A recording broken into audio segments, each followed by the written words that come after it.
السلام عليكم ورحمة الله تعالى وبركاته. ان شاء الله في هذا الفيديو راح تشوفوا كيفاش تخدموا كريم شانتيي مليحه تاني للمبتدئين ومامتو. هي كريم شانتيي خلطه بالفلون.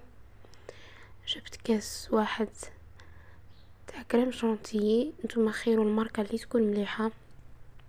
وجبت كاس ناقص ماء، جبت كاس تاع الماء بارد ناقص صباع ولا زوج تاع الماء، تسمى كاس كامل تاع كريم شانتيي، وكاس بنفس الكاس كما كتشوفوا ناقص صباع ولا زوج.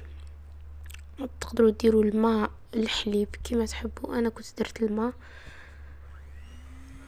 نقعد نخلط كما كتشوفوا. للمبتدئين سيو الباطور تاعكم ما تهبطوش حتى لتحت، ما تلصقوش بالغيسيبيون، تما تخلوه في الوسط، مش في الوسط كامل مي يكون في الوسط. الفلون كان بقى لي شويه انا زدته باسكو نحب الكو تاع الفلون. مكانش عندي منكه تاع الفراوله، سي بوغ سا درت الفلون. والفلون هو اللي عقد لي هاد الكريمه.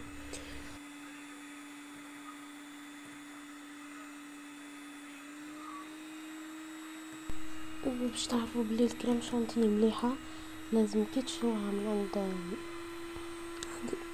عند الحلواني تجو تذوقوها، تسيبوا فيها هكا شويه مالحه، مش بزاف، شويه مالحه، وتسيبوها حرشه. شوف فيها حبيبه تاع سكر ولا حبيبه تاع ملح، ما على باليش. تكون ليسونسيال شويه حرشه، ماشي ديك اللي جايه كي نشا خفيفه. لا هذه تسيبوها تكون حرشه. فوالا.